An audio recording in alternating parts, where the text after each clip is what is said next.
Oh, who have we here? Hi, Ollie. Gerry? Gerry Galvin. Yeah, I'm the head coach here, and also I sort of look after the junior and the sort of all the incoming new members and stuff, along with our coaching panel as well. So we have 3 male coaches and 1 female coach, and so we're a very busy club at the moment. This time of the year is exceptionally busy with competitions, ongoing internal events in the club as well, and we're just a very busy club, Ollie, you know. And when did it start? Well, the sports complex itself, which is made up of the 3 clubs, the Westport United and the Westport Hill Club and Westport Squash Club.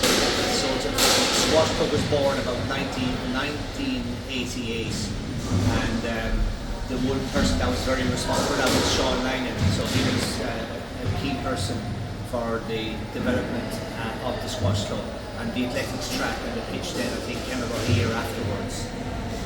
And do you know of any other people who were involved in the beginning? Yeah, there was Sean, there was Tom Hanley, Niall Halpin, Jock Jackson. I think that's about. I didn't join this club in 1995 when I came back from the UK, so I was sort of missed out on the start of the club. And do you have many members now? Yeah, we have about 140 adult members, and we have, as you can see tonight, we have juniors down there tonight. We have about 15 to 20 juniors playing, and then we have about another 10 or 15 over 10s on a Saturday. And just one item I'd like to mention is that the ratio of male and female here is exceptionally good. We have 61 female and we have 79 male. So, you know, it's a nice balance. It's close enough, isn't it? Yeah. Close enough to parity, as we say. Yeah. And are you very competitive here? Yeah, we're very, I suppose at the moment we're inter-club, or inner club, we are very competitive. We have a lot of competitions. But we, you know, in Connacht at the moment, you know, we do play inter-club, and maybe in the winter with some other clubs, but, you know, it's mainly internally our competitions are based. But some of our teams will play in Galway and, you know, in some of the weekend challenges. But, you know, it takes a lot of work and time and dedication and devotion to be gone for 2 or 3 days at the weekend. So, you know, the club offers an awful lot internally, you know, to accommodate and facilitate people that want to play squash. And would you have a Mayo League now?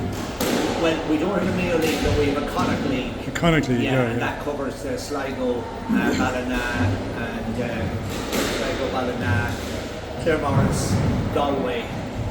They'll be the main clubs. Like, there's the other clubs sort of a little bit under the radar at the moment, but they're emerging at the same time. The squash is re-emerging all over the country, and especially since it's now being, you know, it's now going to be included in the LA 28 Olympics, which is a huge boost. And is that the first year? Yeah.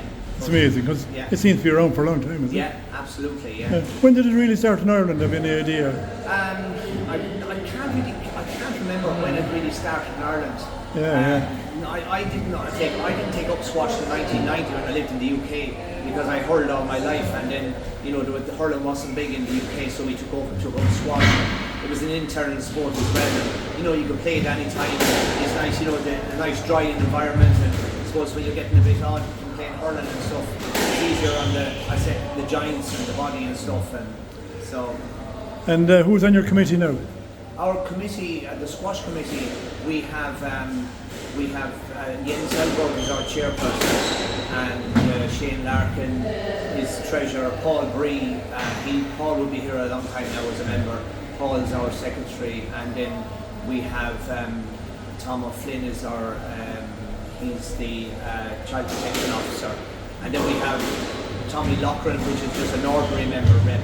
And then luckily we have some great girls as well, women members on the club, which we have a nice gender balance. Yeah. Trish Walsh is our ladies rep, and Joanne Howard is junior, and Kate Rooney would be an ordinary member, and she's very, look, they all got Noreen O'Toole is a coach as well.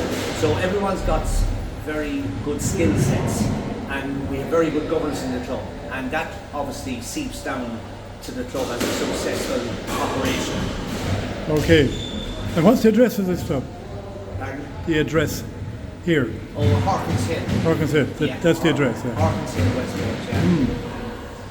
I'd also mention some of the older members that were here that would be, huge influencer and instigators as well. When I came here first, like John Coffey, these guys used to play here 6-7 days a week. There was what do you call it? Then we had Gerry Galvin. He was our caretaker here for 23 years. Padder was brilliant here, and he kept everything going. He kept an eye on all the people coming in and coming out, and the bit of money and revenue that was coming in. So people like that, were brilliant in the club, and there were always, and John Crossan as well. John was very high achiever. He was a very good player, and John would have been integral for inviting clubs to Westport as well for invitation competitions. Did you ever have a really good player that kind of go to a national level or anything like that? Yeah, we had John Crossan would have been one of them. He was one of them, John, yeah. And also we had a young guy, Travis Harrison. He came up the ranks here. He got coached by myself. He got coached by Brian Byrne, and he would have come up the ranks. And my own son Connor, he played national level as well.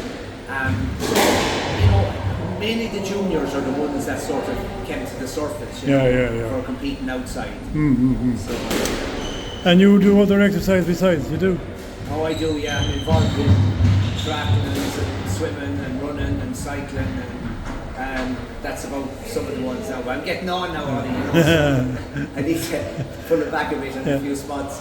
Does the squash help the fitness?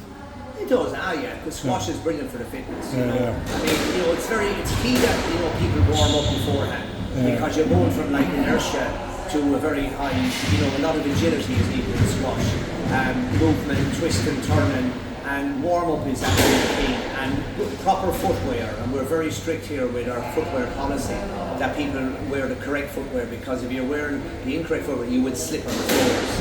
And we offer eye protection here as well if anyone wants to wear glasses. And obviously everyone that plays here from day one have received coaching and have received direction on how to play squash and play squash safely and enjoy it.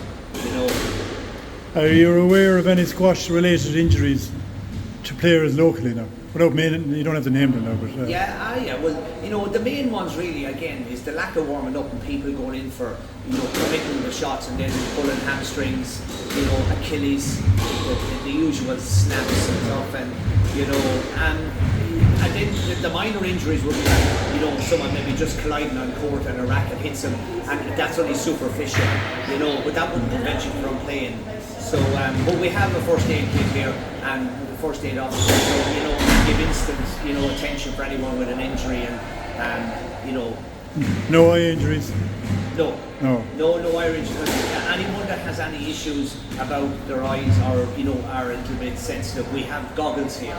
Goggles are mandatory up to the age of 19 years of age, and after that then it's completely up to yourself if you want to wear it. But nobody should be really looking around in the squash court at the ball coming up if you're trained up enough. You never had a death on the course? You never had a death on the court? No? Never. No. We had a couple of people that collapsed, but there was only exhaustion really, They weren't fit enough. They weren't fit enough. Well, I won't now mention any personality, but some of them are still here. No, you won't, because I left editors. Yeah. How do you survive financially? Good question.